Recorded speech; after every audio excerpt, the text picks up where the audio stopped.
the Baen Free Radio Hour.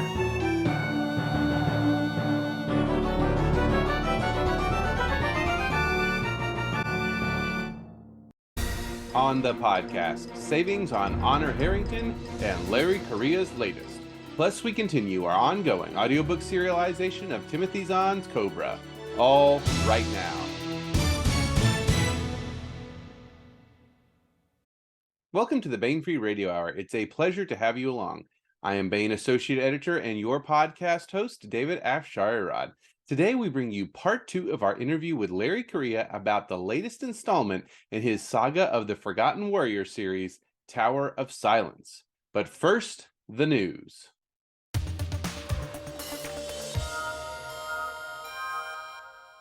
David Weber's Honor Harrington is one of the most celebrated characters in science fiction, a landmark of military SF. Since first entry on Basilisk Station, the Honor Harrington series has become one of the longest-running series in science fiction history. Now, for the month of April, we're offering all the mainline Honor Harrington novels, from On Basilisk Station to Uncompromising Honor, in a special discount bundle. Only need a few titles to round out your collection? Purchase discounted sub-series bundle or enjoy $1 off individual titles in the Honor Harrington series. Buy bundles and check out details at Baen.com. These discounts are good wherever Baen ebooks are sold, and the offer ends April 30th. And that's it for the news.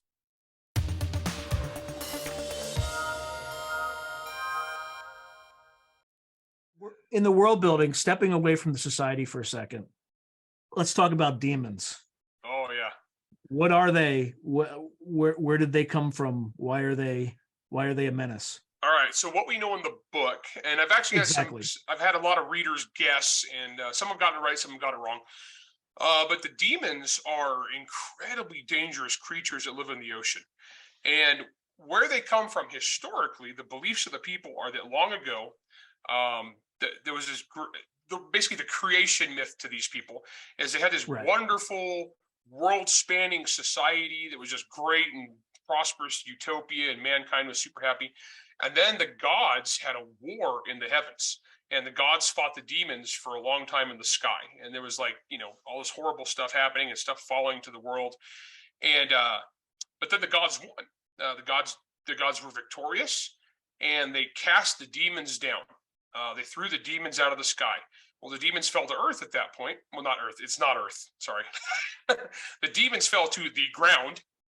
Earth, and that's synonym for ground, I guess. Terra firma, right? Terra firma. So the demons fell, and then started taking out their rage on mankind, and basically obliterated humanity. It was basically an apocalypse. They destroyed everything, and it was an unfathomable war. Until the gods sent one great hero down from the sky to help the survivors rally and fight back the demons. And we know there's other continents, but they can't reach them because you can't cross the ocean in this world. There is no crossing the ocean. You will die. Basically, the demons in Locke are that if there's water deeper than you can see your feet, it's too dangerous. And some people take this really far. Like Ashok has his super hardcore religious understanding of the law. So Ashok is water phobic, right?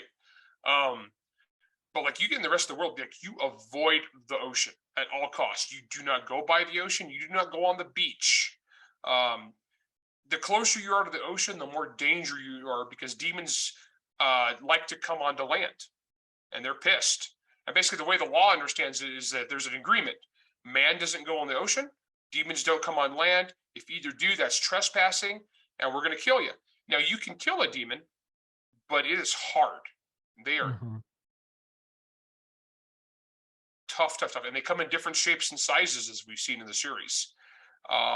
We've seen probably six different kinds now. What they all have in common, though, is they are scary as hell. They are vicious, they are fast, they are strong, they're really hard to injure. Their skin is damn near impenetrable. However, economically speaking, demons are incredibly valuable. If you can get a demon body, demons actually have this essence inside of them that can be used to make magic. And there's only two sources of magic in this world that people know of. One is the ancient material called black steel, which has been around since the olden times. And that's what the great hero who fell to the world brought with him to teach people. Then there's the demons themselves. And if you have demon body parts can be used to make magic. It's not as good as black steel. It's kind of like an inferior thing, but it's replenishable. Whereas black steel, what's there is there. There is no more. And when it's used up, it's done. It's a finite resource. Whereas demons, so there is actually, even though demons are so scary and dangerous, there is actually a trade in demon body parts. I have illegal underground demon smuggling in this world. And people who, criminals, because the law claims all the demon. If there's a dead demon washes up on the shore, because when they die, they wash up on the beach.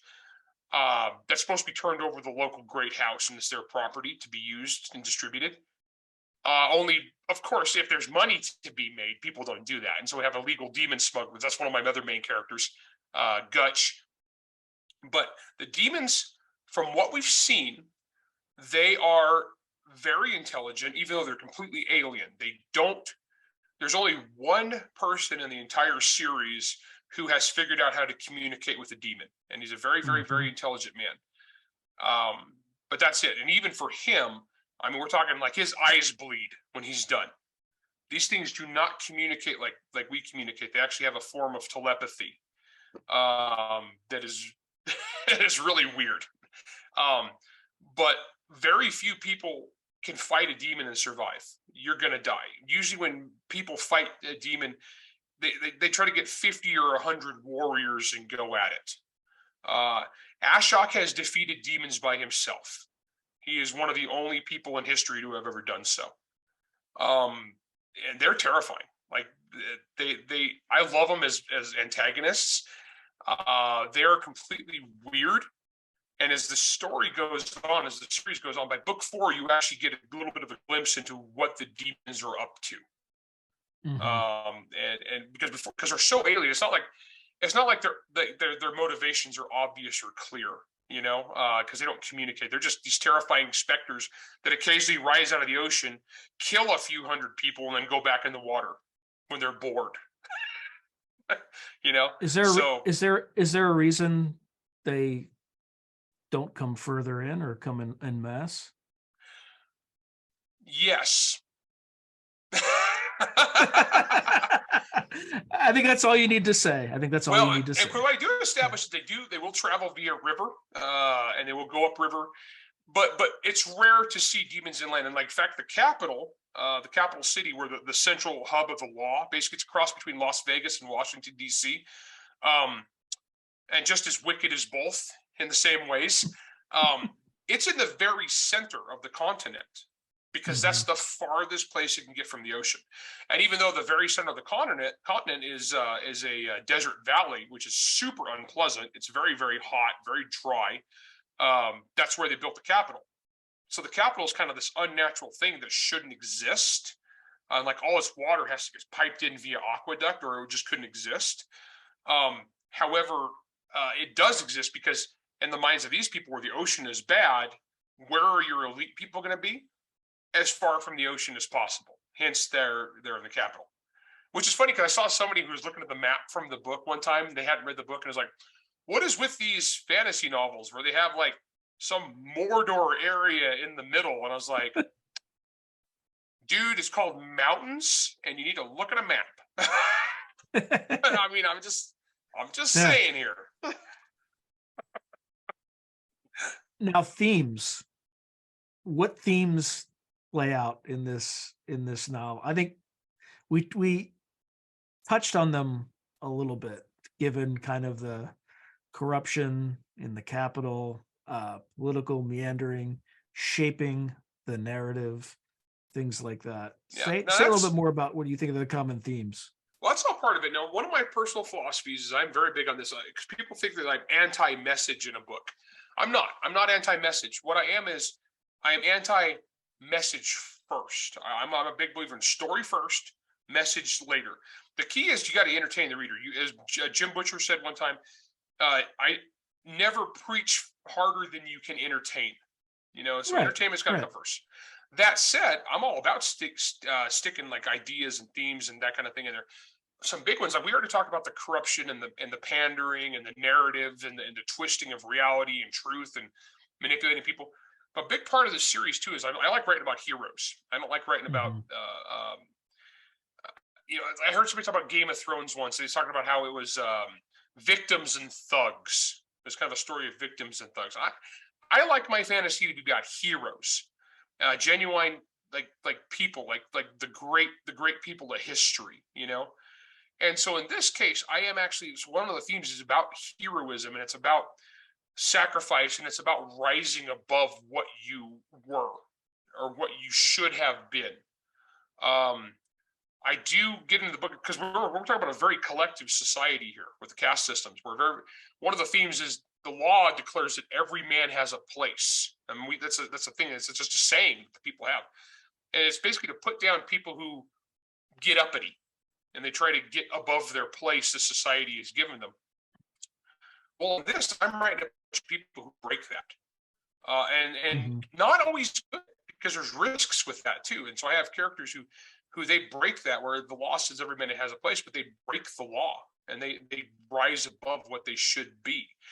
And that doesn't always end well. I mean, sometimes it does. And that's a part of it is like when you do that, there's a risk to that, I got characters like Devadas, who is doing the, Icarus flying too close to the sun thing. But I've also got guys like Ashok or Jagdish who are building something. They're creating something better. They're improving the world. Radha trying to save the world, trying to save millions of people. So there's that element.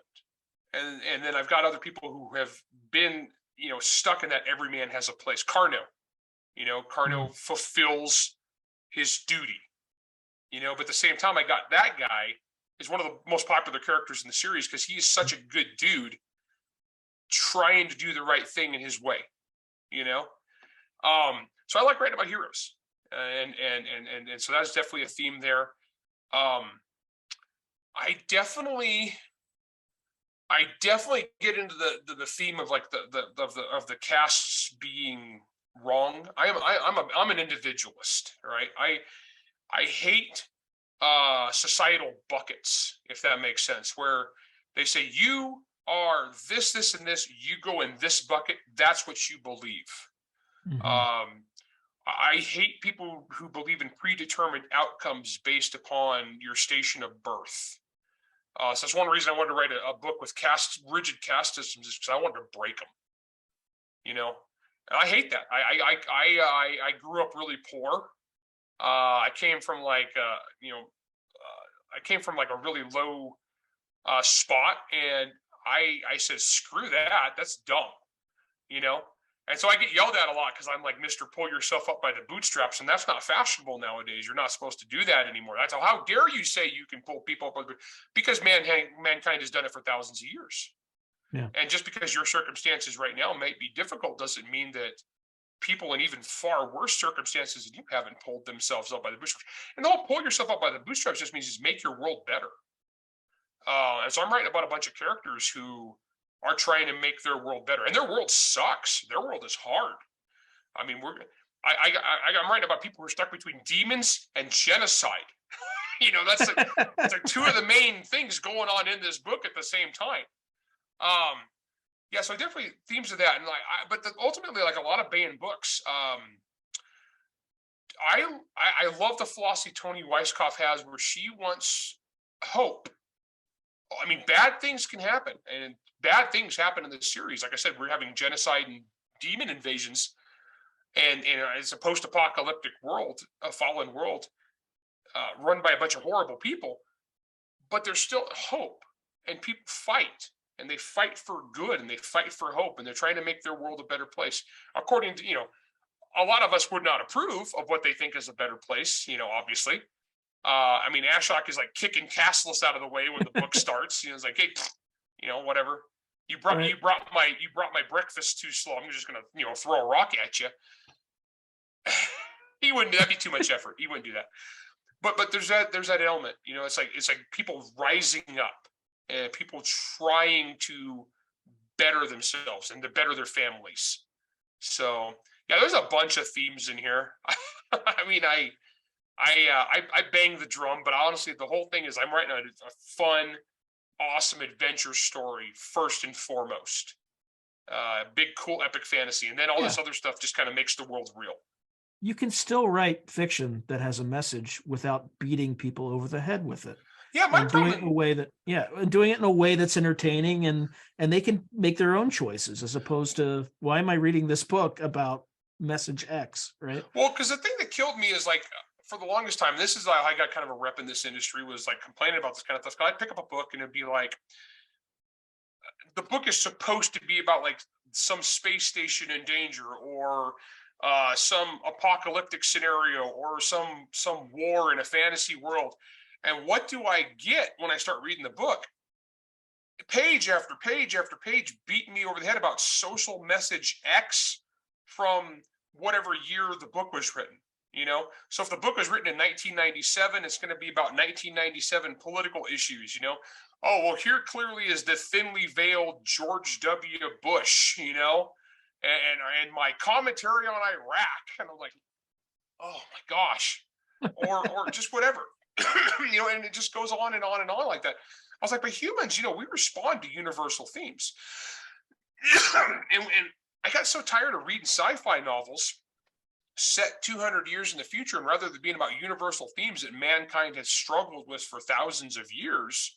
I mean, going back to like our themes that are in the Bible, things that are in the Bhagavad Gita, things that, you know, were talked about by Aristotle, right? You know, things that man has always dealt with.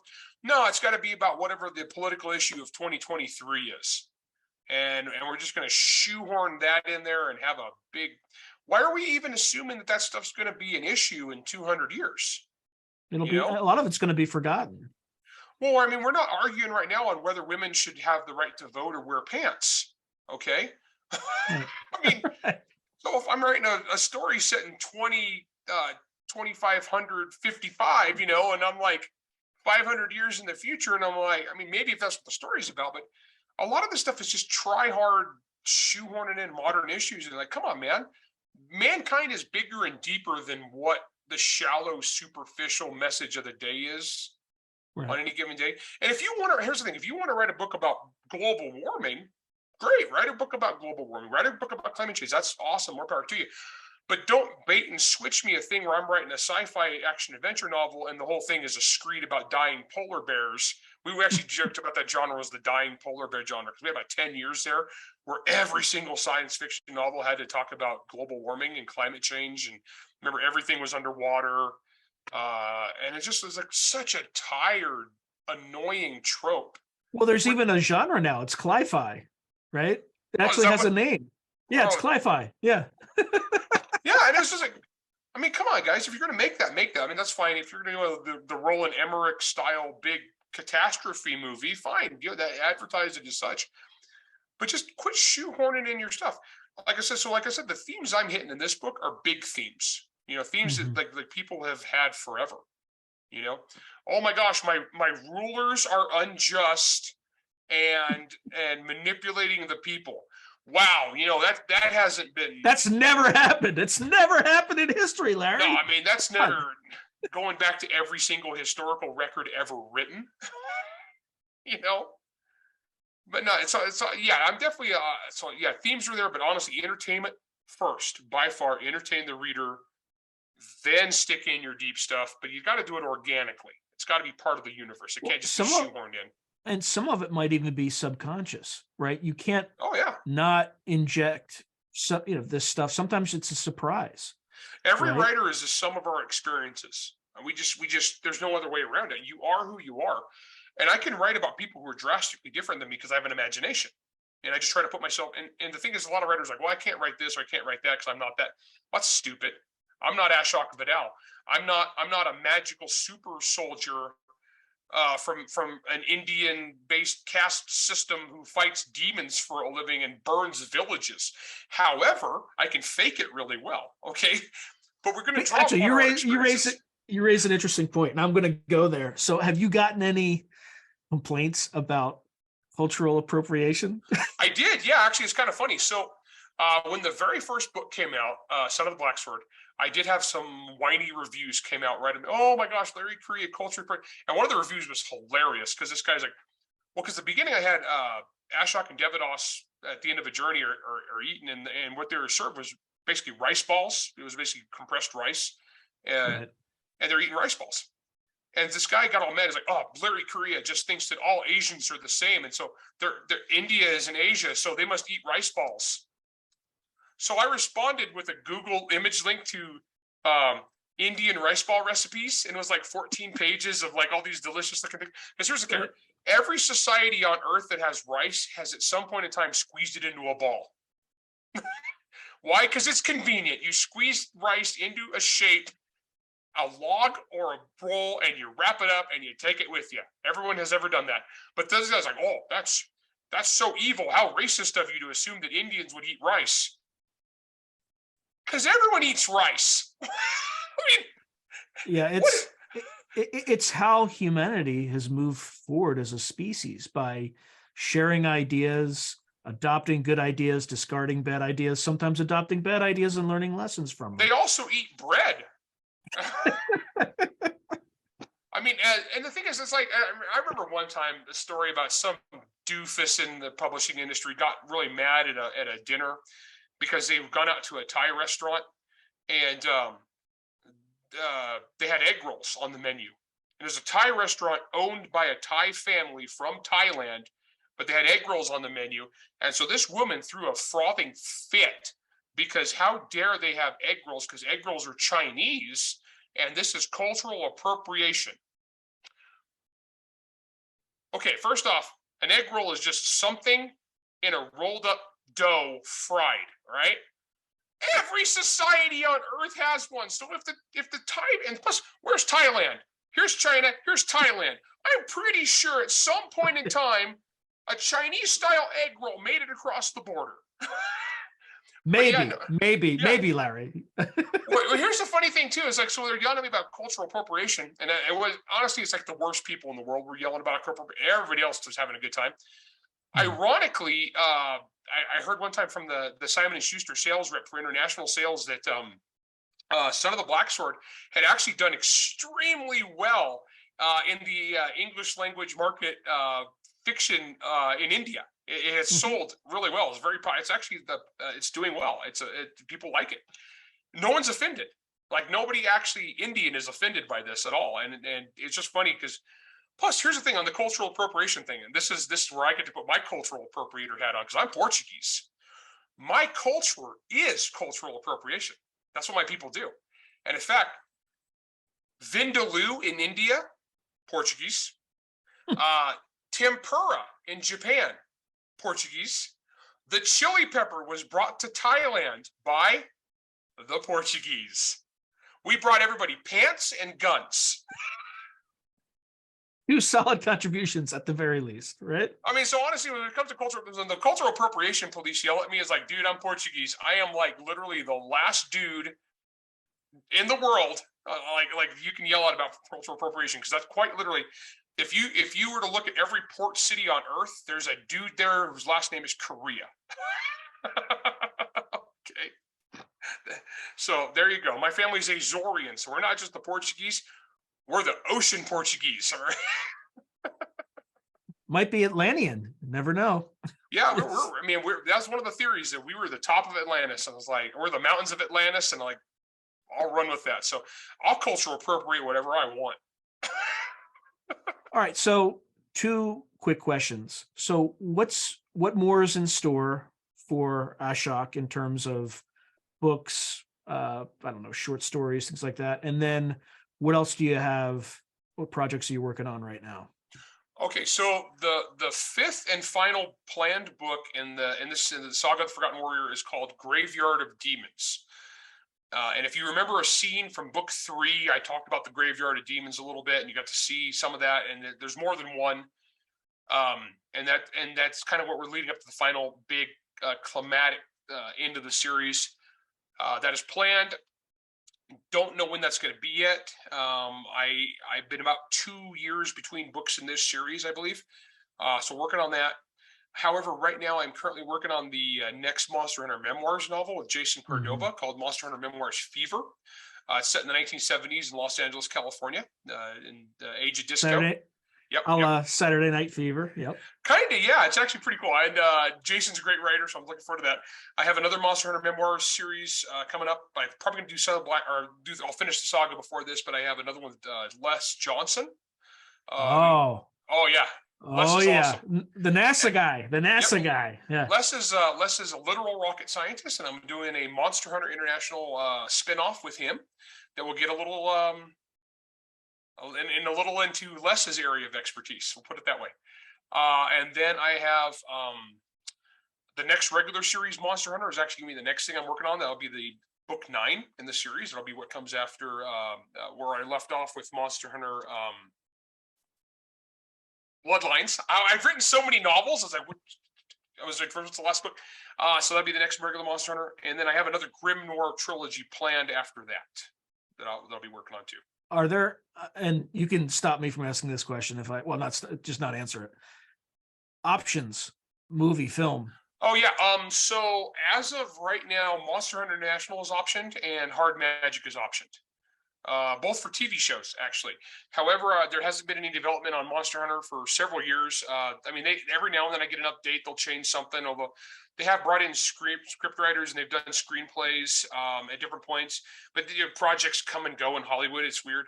Hard Magic has been optioned more recently, and I believe last year. And so I'm just waiting to see what happens there because, knock on wood, Hollywood's weird.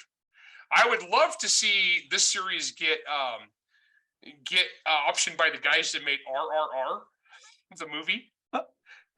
So that was what Sri Lankan, because I think somebody got upset that it was Bollywood. Somebody said it was Bollywood. Yeah, with a T. Yeah, Tamil. I think it's Tamil language. And so I would love to see that get made by somebody like that. That would be the greatest thing ever, and I would love that. So call me. You could probably make that happen easier than you think, my friend. I bet you could actually. Hey, if they're looking for a giant epic novel series, I that's kind of post-apocalyptic sci-fi / epic fantasy sword and sorcery, I'm their guy. They could put musical numbers in too. I'm cool with that. Any last words of advice for writers, readers, anything like that you think's worth sharing? Honestly, for writers, just get out there and write. I run a podcast called The Writer Dojo. That's me and Steve Diamond. I know you're friends with Steve too. Great guy. Yep. And so we run a podcast produced by Jack Wilder, and check that out if they want any writing advice. We do a weekly episode, and we're up to 80-something episodes now. And for everybody else, I hope you guys like this book. I love this series. Enjoy it. Yeah, definitely get your copy. The book is fantastic. I enjoyed every page of it. So thank you, Larry, and go out and buy some copies. Thanks, Sean.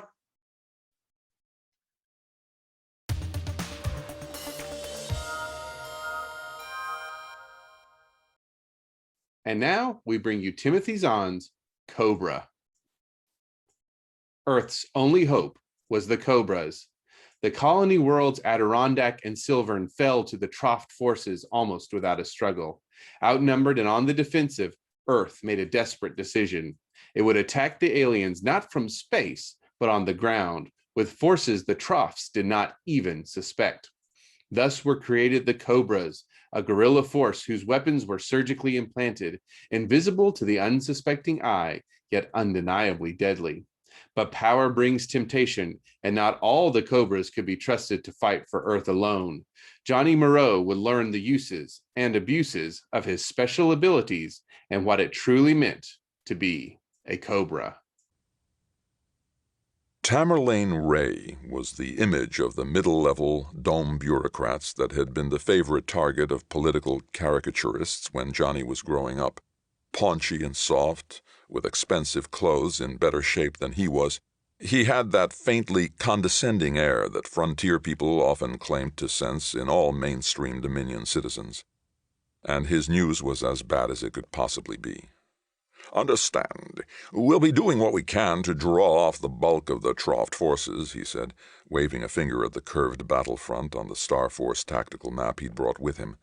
But while we'll be keeping them pretty busy, it's unlikely they'll forget about you completely. The Joint Command's best estimate is that you can expect anywhere from 20 to 100,000 troops on your 3 planets within a year. My God, Syndic Liang Kijika gasped. 100,000? That's a quarter of our combined populations. But you have nearly 2,400 Cobras, Ray pointed out. 100,000 Troughts shouldn't be too much for them to handle if past experience proves anything. Except that almost 70% of those Cobras have never seen any sort of warfare, Johnny put in, striving to keep his voice calm as the memories of Adirondack swirled like swamp vapor through his mind. And those who have are likely to be unfit for duty by the time the attack comes. Those who can't, teach, Ray quoted. Your veterans ought to be able to whip them into shape in a few months. Gentlemen, I didn't come here to run your defense for you. It's your people and your world, and you'll undoubtedly do a better job of it than I or anyone else on Asgard could. I came here solely to give you a warning of what was coming down and to bring back the dozen or so Dominion citizens that the ban on commercial travel has stranded here. We're all Dominion citizens, Tamis Dion snarled. Of course, Ray said. You know what I mean. Anyway, I'll want those people packed and on my ship within 6 hours. I have their names, but you'll have to find them for me. What's being done to try and prevent the war? Johnny asked. Ray frowned slightly. It's beyond prevention, Governor. I thought I'd made that clear. But the Central Committee is still talking, in order to delay the outbreak long enough for you to prepare. What do you mean, prepare? Dion snapped, rising half out of his seat. What the hell are we going to do? Build anti-aircraft guns out of cyprine trees? You're condemning us to little more than a choice of deaths, murder by the Troughts or the slow strangulation of a closed supply pipeline. I am not responsible for what's happened, Ray shot back. The Troughts started this, and you ought to be damned glad the committee was willing to back you up. If it hadn't, you'd have been overrun years ago. He paused, visibly regaining his control. Here's the list of people I'm authorized to bring back, he said, sliding a mag card across the table toward Johnny. 6 hours, remember, because the Mensana's leaving in, now, 11. Slowly, Johnny reached across the table and picked up the mag card. The die was apparently cast, but there was too much at stake to just sit and do nothing. I'd like to talk to Governor General Stigger about sending an emissary back with you, he said, to find out what's really going on. Out of the question. Ray shook his head. In the first place, we stand an even chance of getting hit by the Troughts before we ever reach Dominion space. And even if we get through, your emissary would just be trapped there. The corridor hasn't a prayer of staying open long enough for him to return, and he'd just be dead weight on Asgard. He could function as a consultant on conditions here, Johnny persisted. You admitted yourself you don't really know us. A consultant to what end? Are you expecting the Star Force to launch a backup assault through 100 light-years of Trought territory? Ray glanced around the table at the others and stood up. Unless there are any more questions, I'm going back to the Mensana for a while. Please inform me when Governor General Stigger arrives. Nodding, he strode briskly from the room. Doesn't care Falk's droppings for us, does he? Kijika growled. His fingertips were pressed hard enough against the tabletop to show white under the nails. It's not going to matter much longer what he or anyone else in the Dominion thinks about us, Dion said grimly. Maybe we can postpone that a bit, Johnny told him, handing Dion the mag card. Would you give this to Theron U2 and have him start locating these people? I have an important call to make. Governor General Bram Stigger was still en route to Capitalia, but he was within constant range of the HAP-2 communications satellite now, and the picture was crystal clear. Not that it mattered, really. Stigger's expression was exactly as Johnny had expected it to be.